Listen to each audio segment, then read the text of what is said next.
Bonjour les quatrièmes, nous voici de nouveau aujourd'hui pour continuer le chapitre de génétique. Alors nous avons vu au cours précédent la semaine dernière à quel endroit était localisée l'information génétique, c'est-à-dire l'information qui commande tous les caractères héréditaires d'un individu, et nous avions vu qu'elle était située dans le noyau de la cellule et notamment dans le noyau des cellules œufs à l'origine. Aujourd'hui nous allons nous intéresser au grand B, sous quelle forme se trouve cette fameuse information génétique.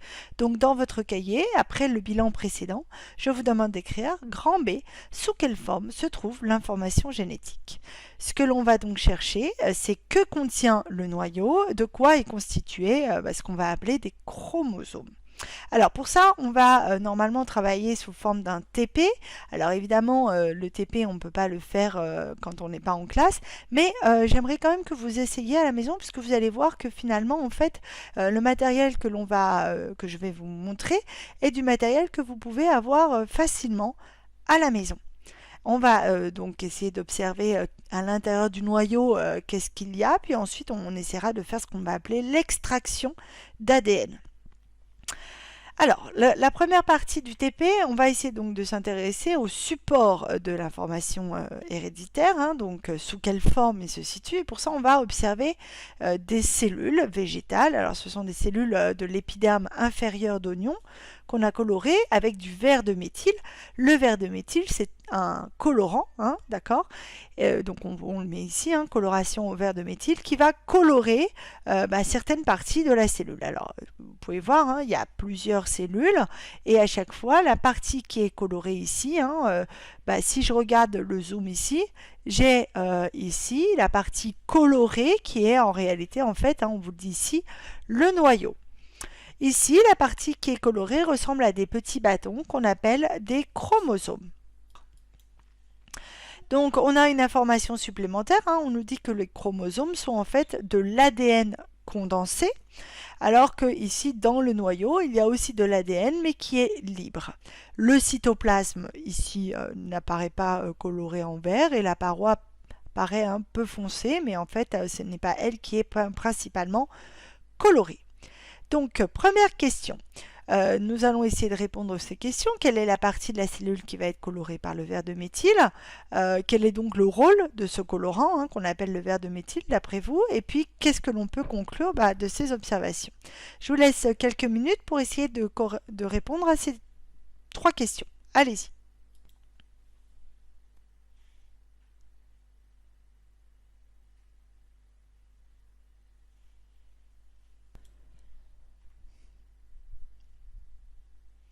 Alors, pour celles et ceux qui auraient besoin d'une correction, voici une correction que je vous propose. Donc, petit 1, d'après le document qu'on a pu observer, c'est le noyau et les chromosomes qui se sont colorés en vert avec le fameux vert de méthyle. Donc, quel est le rôle du colorant appelé le vert de méthyle? Et bien, en fait, d'après moi, ce vert de méthyle, c'est un colorant qui est spécifique du contenu du noyau, puisqu'il colore le noyau et les chromosomes qui sont aussi dans le noyau. Donc, c'est un colorant spécifique de l'ADN, c'est-à-dire qu'il colore spécifiquement, uniquement, l'ADN, qu'il soit sous forme condensée ou sous forme libre. Donc ce que l'on peut conclure, c'est que le contenu du noyau, c'est de l'ADN sous forme de chromosomes, mais pas uniquement, aussi sous une autre forme, mais c'est de l'ADN. Alors ADN, ça veut dire acide désoxyribonucléique, mais évidemment ce n'est pas au programme, donc vous n'avez pas besoin de retenir cela. Alors la deuxième partie, c'est là de la manipulation. Vous devez faire une expérience pour extraire le contenu du noyau de certaines cellules végétales, et pour ça on va prendre un fruit. Je vous propose de prendre la banane puisque c'est celui qui est le plus simple à faire. Donc vous allez avoir besoin d'un tiers de banane qui permet d'avoir des cellules végétales en grand nombre, d'une solution salée, donc c'est de l'eau avec du sel tout simplement, puisque le sel va permettre de faire éclater les cellules, de faire éclater les parois des cellules. Ensuite, je vais vous demander de mettre quelques gouttes de produit vaisselle qui permet de dissoudre les membranes des cellules. Vous allez utiliser une fourchette pour écraser la banane et ainsi séparer les cellules les unes des autres. Vous allez utiliser de l'alcool à 95 degrés mis au préalable au frigo, hein, il faut qu'il soit froid, attention, ça c'est important. Ça permet de faire précipiter ce qu'on va appeler le matériel génétique, à savoir l'ADN. Il faut un entonnoir, un filtre. Alors le filtre à café, c'est ce qu'il y a de mieux. Si vous n'avez pas de filtre à café, prenez du papier filtre. Filtrer, ça permet d'éliminer les débris des membranes cellulaires. Et enfin, un petit tube à essai. Alors si vous prenez dans un verre, c'est très très bien aussi. Ça permet de récupérer ce qu'on va appeler le filtrat. Voilà. Alors, si vous avez du verre de méthyle, vous pouvez le prendre, mais sinon, ce n'est pas très grave. Le verre de méthyle, ici, hein, on le reprécise, c'est un colorant qui a la caractéristique de colorer spécifiquement l'ADN. Alors, le matériel que je vous ai mis ici et qui est disponible n'est pas cité dans l'ordre de l'utilisation, puisque on va utiliser tout ce matériel que vous pouvez avoir facilement à la maison, mais pas exactement dans le même ordre. Voilà le protocole. Alors, ici, donc c'est un petit schéma, un petit dessin. Alors, bon, ici, ce n'est pas une banane, mais bon, c'est un chou-fleur, mais on peut prendre une banane, c'est nettement plus simple. Donc, on prend notre matériel de nos cellules végétales, donc la banane par exemple. On va la mettre ici dans un bol pour l'écraser avec de l'eau salée, donc avec de l'eau et du gros sel qu'on a mis dedans. On écrase, on écrase, on écrase bien notre banane avec l'eau et avec le sel. Et on rajoute quelques gouttes, hein, pas plus que quelques gouttes, ça suffit, quelques gouttes de produit vaisselle. N'importe quel produit vaisselle fera la... Alors, cette préparation donc qu'on va appeler le broyat, hein, donc je vous rappelle, hein, c'est la banane écrasée, alors avec la fourchette, mélangée avec donc de l'eau salée et quelques gouttes de produit vaisselle, quelle que soit la marque, on s'en fiche. Hein.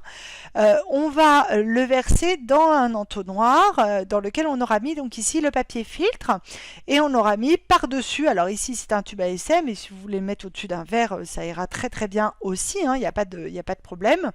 Et on va attendre petit à petit que la partie liquide tombe directement dans le tube à essai ou dans le verre, hein, d'accord. Et cette partie liquide ici, c'est ce qu'on va appeler le filtrat, c'est-à-dire le résultat du filtrage de notre mélange, de notre broyat. Attention à cette étape, c'est vraiment très très très important de ne pas essayer d'accélérer, hein, de ne pas appuyer sur le filtre, parce que si vous appuyez sur le filtre, vous risquez de le percer, et dans ces cas-là, tout le contenu qu'on essaye au contraire d'enlever, c'est-à-dire toutes les membranes cytoplasmiques qui sont ici, elles vont tomber dans la préparation et ça ne fonctionnera pas du tout. Évidemment, hein, le mieux c'est d'ici d'avoir quelque chose qui est vraiment très très liquide, qui ne contient aucun morceau.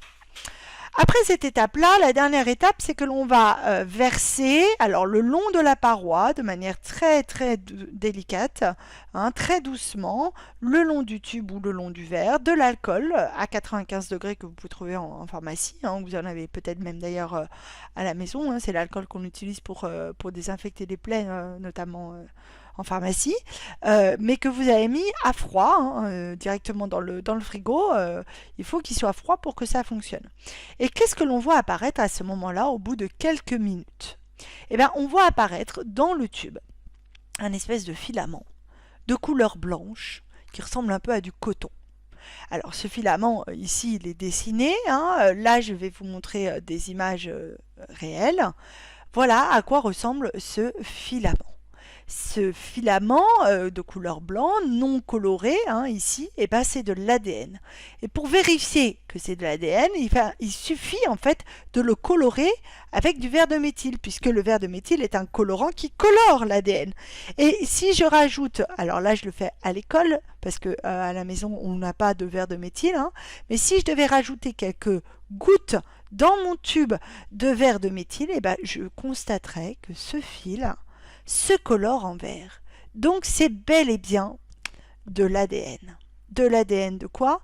De l'ADN de cellules de banane. Alors maintenant, je vous demande à partir de toutes ces informations d'essayer de répondre aux 3 dernières questions de l'activité.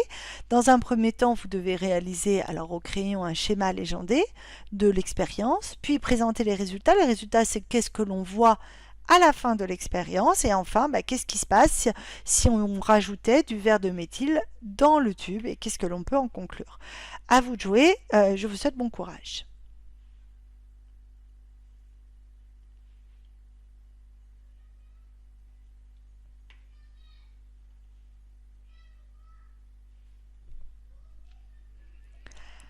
Alors là encore, pour celles et ceux qui ont besoin d'une correction, d'une trace écrite, voici la correction que je vous propose.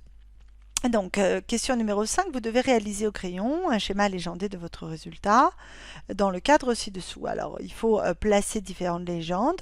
La première légende, ça va être l'alcool à 95 degrés, le filtrat de banane, la méduse ou le précipité d'ADN, hein, ou le filament d'ADN. Il ne faut pas oublier de donner évidemment un titre à votre schéma et vous pouvez le souligner à la règle. Alors la première chose, on va écrire ici le titre, hein, donc c'est un schéma qui montre le résultat de l'extraction d'ADN de banane. Donc on a un tube, un récipient, dans lequel on va avoir au fond une première couche qui est en fait le filtrat de banane, hein, donc on a récupéré lorsqu'on a filtré notre mélange. Par-dessus, sur la partie supérieure, on a versé de l'alcool à 95 degrés, hein, les deux mélanges ne se mélangent que très peu hein, finalement, et lorsque l'on a versé l'alcool, on a vu apparaître ce filament. Alors ici je l'ai coloré en vert pour qu'on le voit bien, hein, donc cette méduse, on appelle ça la méduse, ce précipité d'ADN.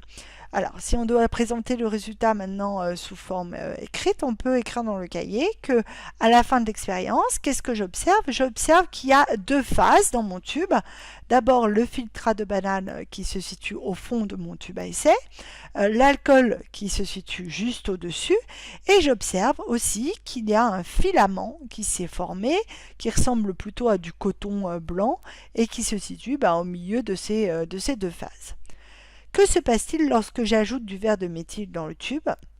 Et qu'est-ce que je peux en conclure? Eh bien, lorsque j'ajoute du verre de méthyle, je constate que ce filament va se colorer en vert. Or, je sais, puisque je l'ai appris grâce au document précédent, que le verre de méthyle est un colorant spécifique de l'ADN. Je peux donc conclure que ce filament, c'est de l'ADN et de l'ADN de banane.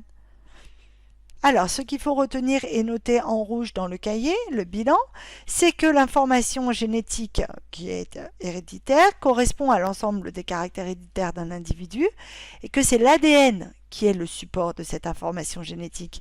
C'est lui qui est contenu dans le noyau de nos cellules. Alors à la prochaine activité, nous essaierons d'aller un petit peu plus loin sur cet ADN en essayant de comprendre sous quelle forme cet ADN peut être et en essayant de parler un peu plus de ses chromosomes. Bon courage!